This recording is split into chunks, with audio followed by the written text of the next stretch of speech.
अस्सलाम वालेकुम दोस्तों, मैं हूं जुल्किफल खान और आप देख रहे हैं बिन अकबर ट्रैवल्स का यूट्यूब चैनल। यूएई के बारे में इंपॉर्टेंट अपडेट्स हैं, इंपॉर्टेंट न्यूज़ हैं। 1 सितंबर के हवाले से लोग पूछ रहे हैं कि एमनेस्टी स्कीम आ रही है, इसमें क्या क्या मिलेगा क्या नहीं मिलेगा। इसके अलावा विजिट वीज़ा की अपडेट्स, वर्क परमिट की अपडेट्स, पार्टनर वीज़ा स्पेशली वो अपडेट्स, जॉब सीकर का वीज़ा और इसके अलावा बिजनेस वीज़ा, इनके बारे में हम डिस्कस करेंगे। कब खुलने जा रहे हैं, टूरिज़्म कब खुलेगी यूएई में, आम माफ़ी का ऐलान हो चुका है, इसके बाद क्या होगा। तो वीडियो को एंड तक लाजमी देखिएगा। जिन्होंने सब्सक्राइब नहीं किया हुआ सब्सक्राइब कर लें ताकि टाइमली आपको अपडेट मिल जाए। सबसे पहले स्टार्ट करते हैं अच्छी खबरों से। 1 सितंबर में चूंकि आम माफ़ी का ऐलान है, ओवरस्टे वालों को माफ़ किया जाएगा, उनके फ़ाइन माफ़ किए जाएंगे, जिनके ऊपर इमिग्रेशन का फ़ाइन है उनको माफ़ किया जाएगा। इसके अलावा जो लोग जेलों में हैं, यूएई की जेलों में फ़ाइन्स की वजह से जेलों के अंदर हैं, उनको भी आम माफ़ी का ऐलान किया जाएगा। फ़ाइन माफ़ हो जाएंगे, बाकी जो उनका क्राइम है उसके ऊपर जो उनको सज़ा होगी वो पूरी करके अपने वतन वापस जा सकेंगे। तो बहुत बड़ी एमनेस्टी स्कीम ये इस वक्त देने जा रहे हैं। लेकिन इसके अलावा जो अच्छी खबरें हैं एमनेस्टी स्कीम के अलावा वो ये कि 1 सितंबर के बाद ये यूएई का जो विज़िट वीज़ा इसको नॉर्मलाइज करने जा रहे हैं कुछ रिक्वायरमेंट्स के साथ। रिक्वायरमेंट्स क्या होंगी? विज़िट वीज़ा वालों को अब एयरपोर्ट के ऊपर कंफर्म रिटर्न टिकट एक ही पीएनआर पे देनी होगी। कंफर्म होटल बुकिंग, इससे पहले कंफर्म होटल बुकिंग नहीं थी, लेकिन अब कंफर्म होटल बुकिंग देनी पड़ेगी। या फिर आप किसी रिश्तेदार के पास जा रहे हैं तो उसकी इजारी आपके पास होनी चाहिए, उसके पास रेंट एग्रीमेंट या टेनेंसी उसके पास होनी चाहिए, फिर आप उसके पास जा सकते हैं। उसका एमरेट्स आईडी, उसका पासपोर्ट, ये चीज़ें आपके पास होनी चाहिए। प्रॉपरली आपका वीज़ा जो है उसको आपने ओके टू बोर्ड करवाया हुआ हो। तो ये थोड़ी सी सख्ती ये विज़िट वीज़ा के ऊपर करते हैं जब भी विज़िट को ओपन करते हैं। ये हर साल होती है। अगर ये चीज़ें आपके पास नहीं है तो कम से कम 3000 दिरहम की शो मनी आपके पास होगी। तो फिर इसके अलावा जो फैमिली विजिट वीज़ा है उसको ये नॉर्मलाइज करने जा रहे हैं। आप स्पॉन्सर कर सकते हैं अपने भाई को, बहन को, बेटे को, ये लोग स्पॉन्सर कर सकते हैं। वो विजिट वीज़ा ओपन होने जा रहा है। इसके अलावा अभी फ़िलहाल 30 डेज़ और 60 डेज़ है, लेकिन आने वाले वक्त में जॉब सीकर वीज़ा जो 120 डेज़ का है और 90 डेज़ का है, इसको भी पाकिस्तान के लिए ओपन करने जा रहे हैं। फ़िलहाल ये कैटेगरी तो मौजूद थी लेकिन पाकिस्तान इसमें शामिल नहीं था। पाकिस्तान की सिर्फ टॉप 10 यूनिवर्सिटीज़ इसमें शामिल थी, लेकिन अब जॉब सीकर को हाईली प्रोफेशनल्स के लिए भी ओपन किया जा रहा है। इसके अलावा जो पार्टनर वीज़ा इस वक्त बंद है यूएई के अंदर, ये भी 1 सितंबर के बाद इसको खोलेंगे, लेकिन बतदरीज खोलेंगे इसको कि आप पहले जो, अगर आपके नाम पे पहले से कोई कंपनीज़ नहीं है, आप डिफ़ॉल्ट नहीं है डीईडी में के, तो फिर आप नई कंपनीज पार्टनरशिप के ऊपर खोल सकते हैं। अगर पहले आपके नाम पे बहुत सारी कंपनीज ओपन है, आपका रिकॉर्ड ठीक नहीं हो, तो फिर नई कंपनी खोलने में प्रॉब्लम्स आ सकती हैं। इसके अलावा जो यूएई की 5 इयर्स मल्टी एंट्री है वो इस वक्त बहुत बड़ा कह लें कि पाकिस्तानियों के लिए बहुत बड़ा एक गोल्डन चांस है। अगर आपके अकाउंट में 10 से 12 लाख रुपए है तो आप यूएई का 5 इयर्स का मल्टी एंट्री वीज़ा ले लें। वो वीज़ा का फ़ायदा ये होता है कि कल को अपने शेंजन में अप्लाई करना है, यूके में, यूएसए में, कनाडा में अप्लाई करना है, तो वो 5 इयर्स की मल्टी एंट्री आपको बड़ा फ़ायदा देती है आगे डिफरेंट कंट्रीज़ में अप्लाई करने के लिए एज ए ट्रैवल हिस्ट्री। क्योंकि 5 इयर्स की मल्टी एंट्री हर कंट्री, हर सिटीज़न को नहीं देता, किसी और कंट्री में नहीं देता।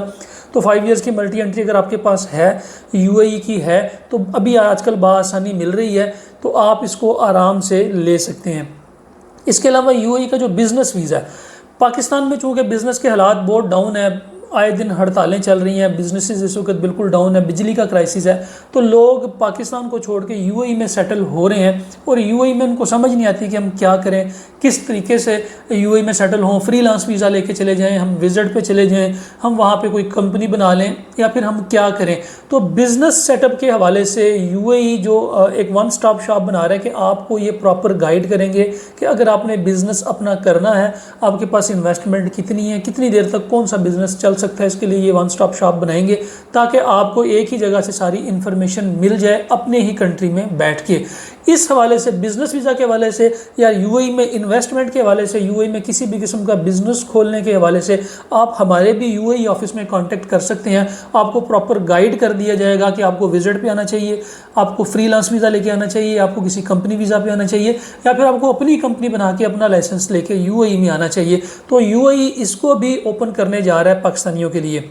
जो लोग यूएई में इस वक्त मौजूद हैं और यूएई से आगे जाना चाह रहे हैं, यूरोप में जाना चाह रहे हैं, यूएसए, कनाडा वगैरह में जाना चाह रहे हैं, उसके लिए भी आप हमारे ऑफिस में कंसल्टेंसी ले सकते हैं, इन्फॉर्मेशन ले सकते हैं। यूएई से चूँकि हायरिंग्स होती हैं डिफरेंट शेंजन कंट्रीज़ की, यूरोप की, लटविया की, लिथुआनिया की, सर्बिया की आजकल बड़ी डिमांड आई हुई है, हंगरी की आई हुई है, इसके अलावा ऑस्ट्रिया की आई हुई है, बहुत सारी डिमांड आई हुई हैं जिनके यूएई से बासानी वर्क परमिट्स लग रहे हैं। उसके लिए भी आप हमारे यूएई ऑफिस में कॉन्टेक्ट कर सकते हैं।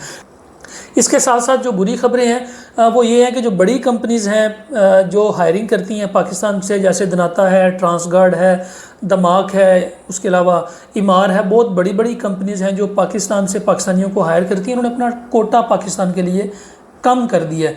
पहले ये कोटा 55% था, फिर 45% हुआ, फिर 35%, अब ये 20% रह गया है। एक कंपनी में अगर 100 लोग काम करेंगे तो 20 पाकिस्तानी होंगे। इंडिया का ये कोटा ज़्यादा है, 35% है, 20 पाकिस्तानी, फिर इंडियंस, फिर बंगाली, इसी तरह श्रीलंकन, नेपाली और अफ्रीकन लोग होंगे। तो ये कोटा जो है ये पाकिस्तान के लिए कम हो गया। बड़ी कंपनी बिग जायंट्स में वो वेट कर रहे हैं कि एमनेस्टी अनाउंस हो और उनके ऊपर भी जो फाइन्स हैं, लेबर के फाइन्स हैं, वो उसको भी क्लियर करके आगे नए लोगों को यूएई बुला के अब जो नए प्रोजेक्ट्स हैं उनको चला सके। उनके लिए उनके पास मैन पावर नहीं है, तो विजिटर्स को वो हायर कर रहे हैं। हमारे पास भी डेली यूएई ऑफिस में लोग रब्ता करते हैं, अगर आपके पास विजिटर्स हैं तो हमारे पास भेजें, हम उनसे काम करवाना चाहते हैं, फिर हम उनका वीज़ा कन्वर्ट करवा देंगे, महीना 2 महीना काम करवा के। तो जो बड़ी कंपनीज हैं उनको चूँकि सस्ती लेबर चाहिए होती है और वो पाकिस्तान से मिलती है, तो वो भी वेट कर रहे हैं एमनेस्टी रिलीज़ होगी तो फिर वो हायरिंग करेंगे। लेकिन ये हायरिंग पहले की तरह हज़ारों लोगों की नहीं होगी। ये हायरिंग में पाकिस्तान के ऊपर थोड़ी कमी आएगी, थोड़ी सी रिस्ट्रिक्शंस है।